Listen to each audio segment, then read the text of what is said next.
Senior Life Journeys presents Carol Howell's Let's Talk Dementia, a podcast designed to help caregivers find knowledge, power, hope, and smiles in their dementia caregiving journey. Welcome to Let's Talk Dementia. Here is your host, best-selling author, Carol Howell. Hi caregivers, I'm Carol Howell and welcome to Let's Talk Dementia. Glad you're here today. We're going to talk about your kidneys. Do you want to talk about your kidneys? Well, we are going to because, well, let's face it, they're important in a good, healthy life, right? So as I told you in previous episodes about my brother-in-law, Ernie, walking out of his community, rolling himself in his wheelchair out of the community and down the walkway and having to have 24/7 care until we could get him moved to memory care. Well, I told my husband then I feel sure he has a UTI, but we could not risk that this would happen again, so we went ahead and moved him to memory care. Sure enough, Ernie did have a UTI. We found this out yesterday. I want to tell you about how it was a little different than what I've ever seen. Yes, his behavior was different. He's definitely more confused. Yesterday he was asking, should he go get his mother up so she could go to lunch with him, which, his mama died several years back. So that's the first time we've had that kind of conversation with Ernie. So obviously very confused, and his behavior was different because of this going outside in his wheelchair. Going to get the $8 million he said he had won. So we knew something was up. But I was a little more concerned that Ernie might have something more serious going on with his kidneys rather than just a urinary tract infection. I should not say just a urinary tract infection. Honey child, if you've ever had one, you know there's nothing just about it. It's miserable. I have had a lot of them in my life, and yeah, it's so painful. It's just incredible how awful it is to experience one.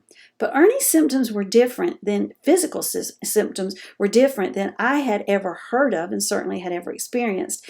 He did not complain about having burning when he tried to urinate or going to the potty and only a drop or two coming out and you feel like you've got something thorny trying to come through with that one drop.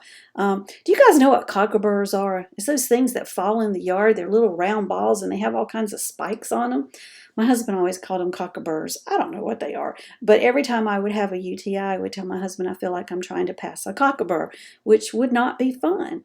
Well, Ernie did not have any of those symptoms. Ernie literally would go to the bathroom 30, 40 times in just, 6 or 8 hours, and nothing, not even a drop would come out. And then sometime later in the day, he would go and go and go. In fact, the community had put one of those plastic collection caps across the toilet, and it's made where one side hooks on the toilet, and then there's the cap, and the other side hooks on the other side of the toilet. And so when you urinate, it collects it, and they could get a sample. It's pretty deep. It's probably 5-6 inches deep. He filled that thing. He had gone all day, all night. He hadn't urinated all night. It was totally dry when they changed him. And when he finally did go, he filled that cap. Now, the boy had to feel better after he got all that out. It's just kind of crazy. And that was really the only physical symptom that Ernie had, that something was going on with him. And that's why I thought potentially it was his kidneys. And I want to tell you another reason I thought maybe it was his kidneys. And I want you to be aware of this with your veterans. Ernie is a Vietnam veteran. And anyone who was in Vietnam, whether they had boots on the ground or active combat, or maybe they were, doing something different. Ernie was in the field for a while, but then he ended his time in Vietnam as a cook. But if you were in Vietnam, you were exposed to Agent Orange, and Ernie certainly was. And there is a list of diseases that the VA recognizes that if you have any of these diseases and you're in Vietnam, it's a 100% disability rating. Well, Ernie has ischemic heart disease. And so once we've learned all this, we applied to the VA and he got disability. Well, another disease that they're seeing is coming from being exposed to Agent Orange is kidney disease, predominantly a fair amount of kidney cancer. Now, last I heard, I don't think it's made the list of 100% disabled disease qualifications with the VA. However, being told that is something that is probably in the works, and if it has not changed, will soon. It is still something that you need to be aware of. If you have a veteran who is having issues with their kidneys, then you probably need to make some action with the Veterans Administration to see what benefits might be available for them that you didn't know about. So I want to refer you to the company that does advertise for us. And if you watch our videos or listen to our podcast, you have seen their commercial. It's National Association of Veterans and Families, and they are an amazing organization. Their phone number is 800-352-2919. Now, they are based out of Florida, but that doesn't mean anything for you because they work with people all over the country, and they charge you nothing to get the benefits that your veteran needs, and they will step you through it. It is the easiest governmental process you'll ever go through. Now, you can go down to your local VA office if you want. If you just really enjoy pulling your hair out and getting 5 different answers to the same dang question, go to the VA office or call the VA on the phone. It's awful. Just don't do it, y'all. I've done it. Oh, my word. I thought I would lose my mind. And that's how I began to get more information about benefits and how to get them, and found out about National Association of Veterans and Families. So we've applied for benefits for them, for Ernie and for my mother, and a whole bunch of my clients, and have gotten benefits that they did not even know they qualified for, because you can go to the VA and you can say, this is going on and we need money for this, and they're probably not just going to go, oh, look, potentially you qualify for aid and attendance. And for the veteran, aid and attendance is about $1,800 a month. They're not going to just tell you, yeah, you should apply for that. But the National Association of Veterans and Families will ask you the right questions to see if you should apply. And when you apply, that application goes back to their hands. They review it. And when it is sent off, they're pretty sure you're going to get the benefit, because they don't apply if you're not going to get the benefit. They know these things.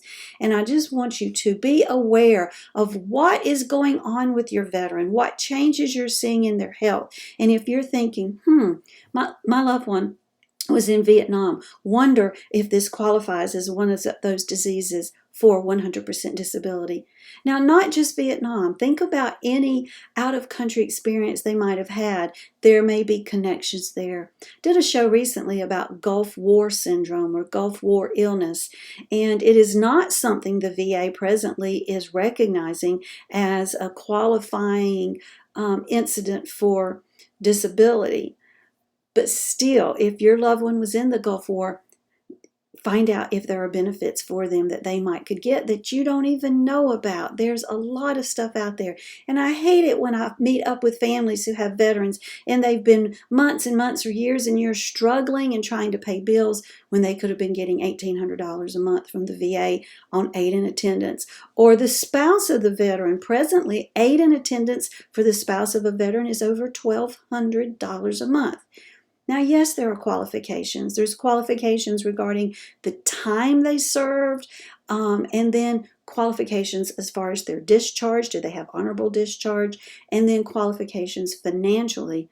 But there's also ways financially to make you qualify, and that's what you need to investigate. You can move money around and qualify for veterans benefits, and that's legal. Moving money around to qualify for Medicaid, depending on what you're doing, can get you in trouble. And I don't look good in orange stripes behind bars, so I don't recommend that I do it or you either. But for VA benefits, you absolutely can move money around. So give them a call. National Association of Veterans and Families, we refer to it as NAVF, and you can go to www.navf.org and read about them, and then call them and tell them Carol sent you, and they're going to help you. And then you're going to go, that's just some of the nicest people I've ever met. I hear that a lot too.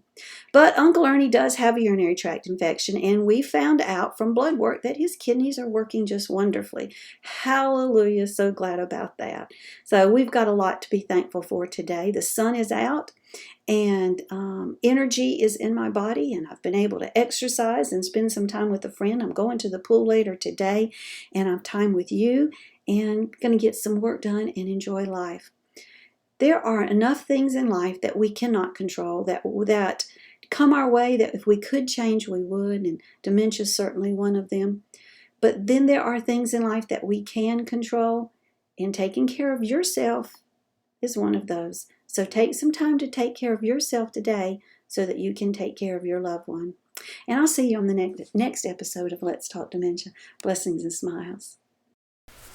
Let's Talk Dementia would like to thank our sponsors, National Association of Veterans and Families. You can reach them at 800-352-2919, on the internet at www.navf.org. They speak veterans so you don't have to, and you tell them Carol sent you when you call to inquire about benefits for the veteran, the spouse of the veteran, or both.